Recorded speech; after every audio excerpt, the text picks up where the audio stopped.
Hello everyone, it's Leo and it's time to talk about episode 39 from Delicious Party PreCure, one of the most precious episodes of this season in my opinion. I absolutely loved it, and look, after this episode I can really say that I love Yui so much. What a great, lovely and precious character we have with us, and I am very happy with the outcome of this episode, even though there was a little thing that bothered me, and I'm going to explain why. But before we get into Yui, let's talk about the other things that were relevant that happened in this episode. Right at the start, we have a scene with Mari talking to Fennel about their trip to the past, 20 years ago, where they met Ginger. That scene was super important, I think. The first one because when Mari told Fennel that they met Ginger, Fennel was shocked with that information and they didn't really know how to deal with the fact that Mari met Ginger again. And then we saw a little flashback of Fennel meeting Ginger when Fennel was still a child. That was a very cute scene, even though it was very short. We could see how important Ginger was for Fennel. We could see lots of cats around them. That was very cute, and it was also very cute to see Fennel as a kid. Because of that mention of Ginger, Fennel was left with no words and Mari was not really understanding why. There are lots of theories, not lots, but some theories floating around the internet that Fennel might be Godot's Inu, I see you, and even though I feel like that scene can definitely corroborate to that theory, I feel like there was an emotional element there. Kind of like, whoa, Mari was able to meet Ginger, but I wasn't. And he was feeling sad because of it, you know? I feel like it can go those two ways. Like, one way is, I am sad, I didn't meet Ginger like Mari did, and I'm feeling a little envious and a little jealous. And the other route is, whoa, Mari met Ginger, they might be one step closer to finding out I am the real villain of Delicious Party PreCure. And after that, we have Surful arriving. We don't see Surful, but Surful arrives at the scene and says that there is a very concerning report for her to make to Fennel.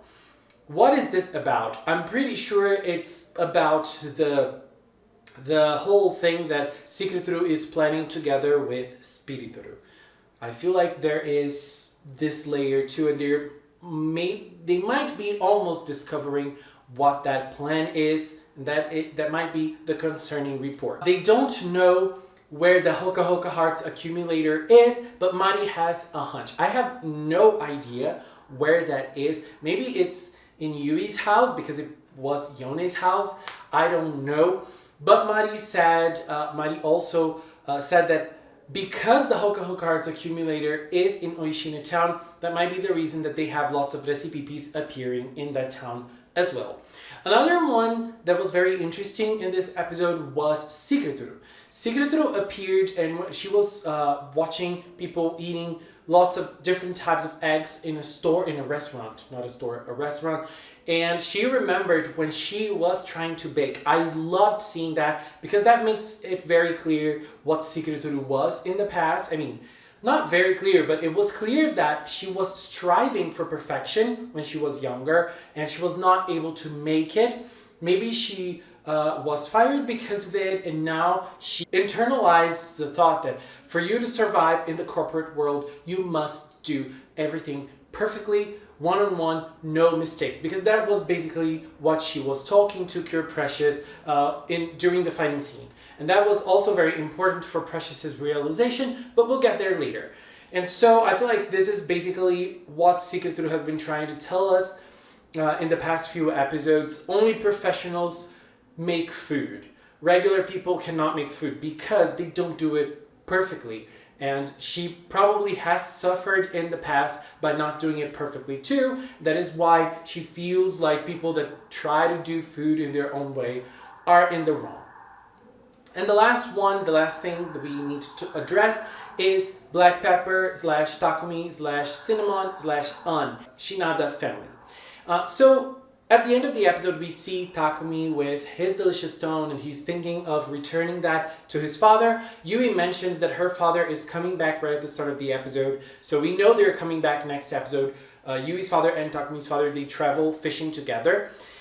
And at the end of the episode, we see Takumi thinking about giving his delicious stone back because, well, he can't do anything as Black Pepper. Right now, he is not able to fight on equal footing with the Cures, so he might feel like he's a hindrance. And An tells Cinnamon that there are people in town that know about his past. She's probably suspicious of Rosemary because she saw Mari asking about Ginger, and she seemed distressed, just as Cinnamon did. So I feel like things are going to heat up heavily related to that next episode. So now let's talk about Yui. So we have this setting of Yui helping the football club once again. Remembering Yui is not a sporty person at all. I mean, she is good at sports, but she doesn't really care about them. She only cares about eating. And she helped her friend in the sports club because they gave her food. And that's basically the reason she helped them in the first episode. And now she helps them again. Wakana asked her for help, and Wakana is a very good player. And we could see that her dad makes her bentos, and she eats very healthy. And there is this dream of becoming a professional football player, and her dad is supporting her in this dream. It's her dream and her dad's dream. But her dad is overworking himself because it's not only food. You have to take care of other things as well. He takes care of the food, he takes care of everything in the house, he takes care of cleaning, he takes care of washing the clothes, drying the clothes, and arranging everything so that she can focus solely on football. And that is weighing heavily on him, and that is obviously making her feel distressed as well. So because of that, Yui tries to get close to her and say the teachings of her grandmother to ease her heart a little bit. And it's very lovely that Yui is always sprouting things that Yone used to say. And it's also very lovely that the narrator is now, being more part of everything. And she clearly is saying how proud she is of Yui. And I felt a little emotional listening to that in this episode. But Yone's teachings towards Wakana don't work. Yes, her father is trying his best to make Wakana's life manageable so that she can focus only on football. But thinking of the fact that everything that he is doing for her concerning food is to make her smile isn't going to take her pain away. It's not going to ease what her father is doing. It is not going to make their relationship better. And it's not going to make her a professional football player just like that. And I like that a lot because it makes Yui have to focus on reality. Yes, her grandma's teachings are very pretty. They are very helpful in certain situations, but in others, they're not that much helpful at all. Like in this case, they were not. They did not ease Wakana's hearts at all.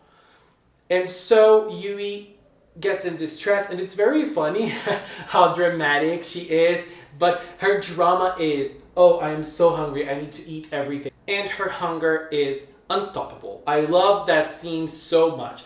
When I was younger, I used to when I was anxious and nervous, I was not able to eat anything. Nowadays, it's the contrary. Whenever I'm anxious, whenever I'm nervous, or I'm worried about something, I'm gonna eat. So I definitely understand Yui, even though Yui's representation in this episode was more on the comedy side. And then we have the final scene, we have Secreturu attacking, and then Secreturu starts sprouting all of that stuff about needing to be perfect to survive in the corporate world. And while the girls are kind of struggling in the fight, we see Yui, or actually Cure Precious, starting to actually pay attention to what Secreturu was saying. And she started to understand that everything Sigrid was saying was because she went through that. That was part of her own life experience. And that is what molded her thoughts. And so she started to notice that, yes, she can learn from what her grandmother said, but she cannot just speak what her grandmother used to say and that's it. No, her grandmother has to be some sort of guidance to her, but her words must be her own words. They must be her own thoughts based on what she's been through in life. And, well, her realization came in so nicely. And I loved that scene when she was famished and Mari gave her a little heart and she ate that heart bread in such a cute moment, and she redid her Cure Precious introduction. That was very, very cool. I love that moment so much. Cure Precious is really, really precious, as her name says. I love that. And her realization of, well, I am going to use what I learned with my grandmother to create my own thoughts and my own philosophy is very surprising, actually, because I thought that her character was done last episode and she was just going to use what her grandmother taught her in this episode. That's not the case. She kept on evolving and she kept on polishing who she wants to be and what type of impact she wants to have in other people's lives. So I love that, and that was very surprising because I was not expecting something like that today. I was really, really not expecting something like that. And because I was just expecting her to sprout her grandma's sayings and that was it. So I really enjoyed it. But here's the thing I didn't like very much. When she was able to get together with Wakana and sit down with her, it felt to me that Yui didn't have the chance to put that into motion. She didn't have something for her to say, for her to talk about. Wakana realized what she needed to realize by watching Yui and how she deals with life, but not really with what Yui told her or anything like that. So I felt like the last link of that Yui philosophy was missing. I felt that I wish Yui was able to talk more to Wakana, I wish. But still, very cute, and I really like the closing part on Wakana's story. Wakana just wanted more time with her father. If she has to sacrifice her own time a little bit so that they can spend a little bit more time together, that would be good for her. And I feel like, when we talk about sports, if you want to be a professional, you have to give it 110%, and you cannot stop training, and, well, that's true. But at the same time, you need to have a good mindset. You need to be in a good place in your mind, unless your body won't work properly either. So I think she really will need to try and balance those two things, because she wants time with her father. She wants to ease the pain on her father's life a little bit, because if she doesn't, she won't be able to focus on the training either. So, anyways, lovely, lovely moments for Yui. I really enjoyed the realization she went through in this episode. Very powerful, very nice, very cool. Yui, I love you. And next week, Christmas all around Oishina town already. We're going to see Yui's father again. We're going to see Cinnamon again. Things are going to get interesting. And I feel like next week is the time when Black Pepper will reveal himself as Takumi to Yui and her friends. I am so curious to see what awaits us. What's going to happen next week? What do you think? And how did you feel about episode 39 from Delicious Party? Please leave a comment in the comment box and let's keep talking about it. Anyways, babies, this is all for now. I want to take this little time to thank the members of the Magical Cinnamon channel. If you are a member, thank you very much for your support and for standing by Magical Cinnamon. And if you've watched up to now, thank you so much as well. Thank you so much for watching, and until next time, bye bye.